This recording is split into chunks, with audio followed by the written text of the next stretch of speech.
The climate chronicles के नए episode में हम आ गए हैं बलूथर गांव में, ये बुंदेलखंड में स्थित है। भयंकर गर्मी है, भीषण गर्मी है। आज का तापमान 46 डिग्री 46 डिग्री सेल्सियस है। दोपहर का लगभग 2 बज रहा है और हम आपके समक्ष लाने की तैयारी में हैं द हिडन क्लाइमेट स्टोरीज। ऐसी जलवायु परिवर्तन की कहानियां जो आपने कभी न देखी होंगी न सुनी होंगी। ग्राम बलूथर बुंदेलखंड में। आइए यहाँ के एक आम नागरिक से बात करते हैं। भाई साहब बहुत बहुत नमस्कार। नमस्कार सर। भाई साहब आपका शुभ नाम? मोहर सिंह सोलंकी। मोहर सिंह जी, आप इस गांव में कब से रह रहे हैं और आप क्या करते हैं? मैं इस गांव में जन्म से ही रह रहा हूँ। 56 वर्ष मेरी उम्र है जी।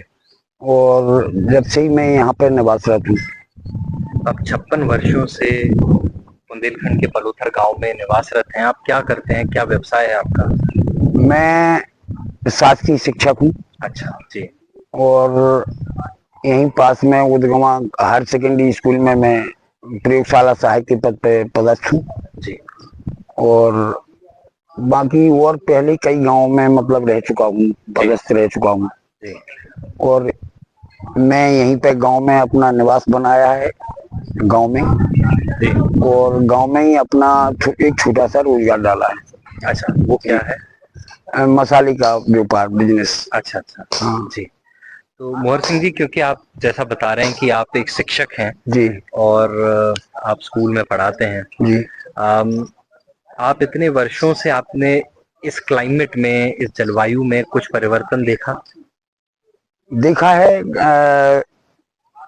जो अभी जो आधुनिक जो संसाधन हैं जिनका हम पहले उपयोग नहीं करते थे जी, और आज हम उनका उपयोग कर रहे हैं, तो कुछ तो परिवर्तन हुआ है, टेम्परेचर बढ़ा है जी।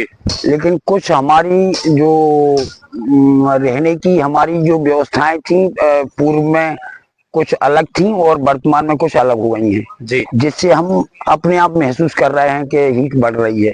बिल्कुल गर्मी बढ़ती जा रही है। बढ़ती जा रही है। पहले हालांकि हम कूलर पंखे इनका उपयोग नहीं करते थे, गांव में लाइट की व्यवस्था नहीं थी जी। और उस टाइम हम जो है मेहनत भी ज्यादा करते थे और इतनी धूप और तपन महसूस नहीं करते थे उस टाइम, क्योंकि हम ज्यादा टेम्परेचर में रहते थे पहले। तो उसको हमने अपने वो टेम्परेचर को उसको हमने अपने शरीर में अनुकूल ढाला था, उसको अडेप्ट कर लिया। हाँ हाँ, उसको कि हम जैसे हाथ से चलाने वाले पंखे और उन्हीं से अपनी जो है काम चला लेते थे। और वर्तमान में आज क्या है कि एसी और कूलर का जो युग है जी, उससे हम जो है एक प्रकार से ये तो महसूस कर ही रहे हैं कि क्लाइमेट चेंज हो रहा है, टेम्परेचर बढ़ रहा है। लेकिन औसतन अगर वास्तविक देखें उसको तो कुछ हमारे रहन सहन में भी बदलाव आया है जी। जैसे हाँ, जो महसूस कर रहे हैं हम कि पहले हम धूप में काम करते रहते थे जी, और हम उसको सहन कर लेते थे उस गर्मी को। वो आज हम क्या है कि ठंडी जगह में ज्यादा रह रहे हैं, कूलर और पंखे जी, और हार्ड वर्क कुछ कम हुए हैं, मशीनरी युग आया है जिससे हमें जो है स्वयं काम करने की जो है अब जरूरत कम पड़ने लगी है, मशीनों से काम कर रहे हैं। बिल्कुल। और ये एक बहुत बड़ा कारण है जिसकी वजह से जो मनुष्य है वो अब उतना काम नहीं कर पा रहा है और मशीनों पे ज्यादा डिपेंडेंट है। जैसा कि हम सब जानते हैं कि चाहे वो कोई भी मशीन हो वो चलती फॉसिल फ्यूल से ही है, चाहे वो डीजल हो, पेट्रोल। तो उल्टा हम वो धुआं हम अपने पर्यावरण में ही भेज रहे हैं, जिसकी वजह से ये जलवायु परिवर्तन की जो समस्या, क्लाइमेट चेंज की समस्या, ये और ज्यादा गंभीर होती जा रही है। मोहर सिंह जी, आप जैसे एक शिक्षक हैं, आपके स्कूल में भी इस प्रकार की चर्चा होती होगी बच्चों को, तो आप छोटे छोटे बच्चों को क्या बताते हैं? अपने पुरानी कहानियां सुनाते होंगे, 20-25 साल पहले इतनी गर्मी नहीं पड़ती थी, बरसात बेमौसम नहीं होती थी, क्या बोलते हैं आप उनको?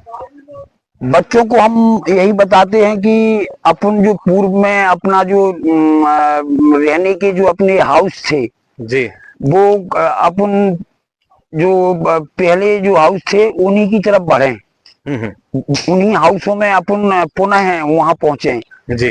तो उससे हो सकता है कि उससे मतलब हमें तो महसूस होता है कि उससे रोका जा सकता है, क्योंकि आज जो है सीमेंट और लोहा, गिट्टी और पत्थर इनका उपयोग ज्यादा हो रहा है मकानों में, चद्दर जी। तो जी क्या है कि जी इससे भी जो है हीट बढ़ रही है, इससे भी वो बढ़ रहा है टेम्परेचर। तो पुराने जमाने में जो है मिट्टी के घर होते थे, खप्पर, मिट्टी के खप्पर ऊपर रहते थे, तो उससे जो है तपन कम महसूस होती थी हम लोगों को। बिल्कुल। और जैसा हम देख पा रहे हैं पीछे कंडे भी पड़े हैं, इनको थापा जाता था। उसमें घरों में इस तरह से लगाया भी जाता था। और इसका भी एक साइंटिफिक महत्व था। आप ज्यादा बता सकते हैं कि किस तरह घरों में इनको भी मतलब इनका महत्व ये था कि ये हीट जल्दी पकड़ते हैं जी, एब्जॉर्ब बहुत, हाँ हीट जल्दी करते हैं, जल्दी पकड़ते हैं। और उसके बाद इसमें जो हीट भी शांत बहुत जल्दी हो जाती है जी इसकी जी। जैसे कोयला है तो काफी हीट देता है और काफी टाइम तक हीट देता रहता है। जैसे अपना खाना बन गया जी, उसके बाद भी वो हीटेड रहता है जी। और जी बल्कि खाना बनते ही हीट मतलब अपनी बैक कर लेता है, राइट, कंडा या जो लकड़ी है जी। और जो पत्थर कोयला उनका उपयोग कर रहे हैं तो वो एक्स्ट्रा हीट जो है वातावरण में भेज रहा है कोयला। बिल्कुल। तो ये एक प्राकृतिक सॉल्यूशन था जिसको पहले लोग यूज करते थे और अभी भी घरों में इन कंडों का उपयोग कर रहे हैं अभी भी। तो मोहर सिंह जी, जाते जाते आपसे एक आखिरी प्रश्न ये भी है, आप कोई सुझाव देना चाहते हैं क्योंकि आप एक शिक्षक हैं, आप अपने बच्चों को किस तरह पर्यावरण संरक्षण के प्रति, जलवायु परिवर्तन से निपटने के प्रति क्या संदेश देते हैं, जागरूक कैसे करते हैं, क्या संदेश देते हैं आप? अभी वैसे हम जलवायु परिवर्तन के बारे में एक हमारा आश्रम है हमीरपुर जिला में जी, उत्तर प्रदेश में जी। वहाँ पे एक हमारे गुरुजी हैं, वैज्ञानिक हैं, गोथेनबर्ग यूनिवर्सिटी स्वीडन में, अरे वाह, एसोसिएट प्रोफेसर जी। तो वो जलवायु परिवर्तन पे काम कर रहे हैं, रिसर्च कर रहे हैं अपने इंडिया में रह के। तो उनके पास हम आते जाते रहते हैं और उनसे जो हमने सीखा है जी, वो ये कि जैसे आज गांव से पलायन हो रहा है तो हम तो जो कहते हैं कि गांव में हरा भरा गांव को बनाएं। जैसे ये बड़ा जो बनाया है हमने इधर तो ये यही निवास बनाया है जिससे कि अपन भविष्य में जो शहरों में आबादी बढ़ रही है, पलायन जो बढ़ रहा है और एक जगह जो अपन हीट पहुंचा रहे हैं और अगर ऐसा ही हरा भरा अपन बनाते रहेंगे, अपन गाँव को हरा भरा बनाएंगे और वहाँ के पास की जो फॉरेस्ट की जमीन है उसको भी हरा भरा बनाएंगे, उसका संरक्षण करेंगे तो शायद इसको अपन रोक भी सकते हैं। बिल्कुल जी। तो इसका हम बच्चों को भी बताते हैं और गांव में जो लोग आते हैं उनको भी समझाते हैं। देखिए, जो बच्चे होते हैं वही हमारे देश के भविष्य हैं, भविष्य के नागरिक हैं और उन तक अगर ये संदेश पहुंचाया जाए कि कैसे हम पर्यावरण का संरक्षण कर सकते हैं, पेड़ों का क्या महत्व होता है, एक बहुत अच्छी पर्यावरण के साथ संतुलित व्यवहार से किस प्रकार आगे बढ़ सकते हैं, तो मुझे लगता है उनके व्यवहार में भी परिवर्तन आएगा और वही कल के नागरिक हैं। तो सही है। हर एक अच्छा स्टेप उठाएंगे, जैसे प्लास्टिक पॉल्यूशन, पॉलिथीन का यूज नहीं करना, पेड़ों का किस प्रकार से संरक्षण करना है, कैसे पेड़ उगाने हैं। और जैसा मोहर सिंह जी आपने बताया, बुंदेलखंड में पिछले 2-3 दिन से घूम रहे हैं यहाँ पे और हमें एक बात समझ में आई कि लोगों का पलायन यहाँ पे जलवायु परिवर्तन की वजह से हो रहा है, क्लाइमेट चेंज की वजह से हो रहा है, क्योंकि कृषि उतनी उत्पादन नहीं कर पा रही है। नहीं, इसमें मैं आपको सुझाव दे रहा हूँ कि जब हम आबादी को कंजेस्टेड करेंगे, इकट्ठा करेंगे कहीं पे, जैसे बड़े बड़े शहरों में हो रही है सारी आबादी, तो फिर वो शून्य क्षेत्र हो जाएंगे जिनको जरूरत है। आज मान लीजिए यहाँ पे कोई खाली जगह डली, यहाँ पे 2 पेड़ 4 पेड़ लगाते, यदि कोई यहाँ होता तो देश की अधिकांश जो है जमीन जो है उन लोगों से पलायन की वजह से खाली हो रही है। भाई वो खाली हो रही है, वहां कोई रह नहीं रहा है, ना वहां की साधन संपन्न नहीं हो पा रहे, साधन नहीं कर पा रहा है वहां पे। यदि ऐसे रह के हम, जैसे यहाँ पे हमने निवास बनाया तो हरा भरा बनाया, ऐसे ही अगर जो जमीन जो है शहरों में चले जाएंगे तो फिर पलायन होता जाएगा, तो वो जमीन जो है खाली पड़ी रहेगी, तो खाली पड़ी रहेगी तो उसमें कौन देख रेख करेगा, उसका कौन मतलब पौधा लगाएगा। बिल्कुल सही बात। तो ये कारण है कि पलायन हो रहा है, उससे भी क्लाइमेट चेंज मतलब हो रहा है, उससे भी बिल्कुल परिवर्तन है।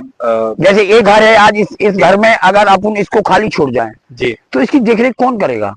बिल्कुल सही बात। जब खाली होगा तो, और जब खाली होगा तो ना पेड़ लगाएगा, ना पेड़ नहीं लगाएंगे, कुछ नहीं करेगा वहां पे। तो जो खाली जमीन हो रही है, जैसे 2 बीघा 4 बीघा जिसकी जमीन हुई वो छोड़ के चला गया, भाई उसमें पाला नहीं पड़ रहा है, उसमें उसका जुगाड़ गुजारा नहीं हो रहा है, तो वो छोड़ जा रहा है। उसमें 2-4 बीघा अगर वो यहाँ रहता और कोई आधुनिक कृषि उसमें करता और वहाँ पेड़ पौधे या जो भी, जैसे मान लो बगीचा लगा सकते हैं, फल वाले डेवलप कर सकते हैं, या तो हमने तो एक वो अपना वक्तव्य लिखा था, एक बुक्स टाइप की लिखी है कि आज जो जितना फॉरेस्ट एरिया है देश में, वो जो पहाड़ आज वो पेड़ विहीन हो गए हैं सारे पहाड़, क्योंकि जो लकड़ी काट ली गई है, पेड़ काट लिए गए हैं, तो उनको अगर अपन फल वाले पौधों में डेवलप करें, या फॉरेस्ट की जमीन डली है उनको फल वाले पौधों में डेवलप करें, तो लोगों को रोजगार भी मिलेगा और प्रदूषण कम भी होगा, प्रदूषण कम होगा, पलायन भी कम होगा। बहुत बड़ा सुझाव दिया अब उसमें क्या है, जैसे दक्षिणी बबूल उसको लगा देते हैं फॉरेस्ट वाले, तो उससे क्या है कि हमको भी कोई फायदा नहीं है, शासन को भी कोई फायदा नहीं है। यदि फल वाले लगाएंगे तो हम लोगों को भी रोजगार मिलेगा और शासन को, और जो आज अपने सारे विश्व की जो समस्या है क्लाइमेट चेंज, उसको रोक सकते हैं, कम कर सकते हैं। बहुत बड़ा सुझाव दिया है कि क्यों नहीं एग्रीकल्चर से हम हॉर्टिकल्चर के प्रति आगे बढ़े। जो लैंड है उसको हॉर्टिकल्चर की तरफ, फ्रूट्स की फार्मिंग की जाए, फलदार बगीचों में डेवलप करें उसको, बिल्कुल, जिससे हमारी रोजमर्रा की जो है हमारे भी काम चले और जो है अपन उसको पर्यावरण को भी संतुलित बनाए रखें। ये फल वाले बगीचे जो हैं गांव में हम देख रहे हैं, इतने कंडे हैं, खाद भी यहाँ का खाद पर्याप्त है, ऑर्गेनिक उसमें डेवलप किया जा सकता है और एक बहुत अच्छा मॉडल हम पेश कर सकते हैं देश के लिए, दुनिया के लिए, इस बुंदेलखंड के गांव से। आपने हमें समय दिया, उसके लिए बहुत बहुत धन्यवाद। धन्यवाद सर, आपके लिए भी बहुत बहुत धन्यवाद।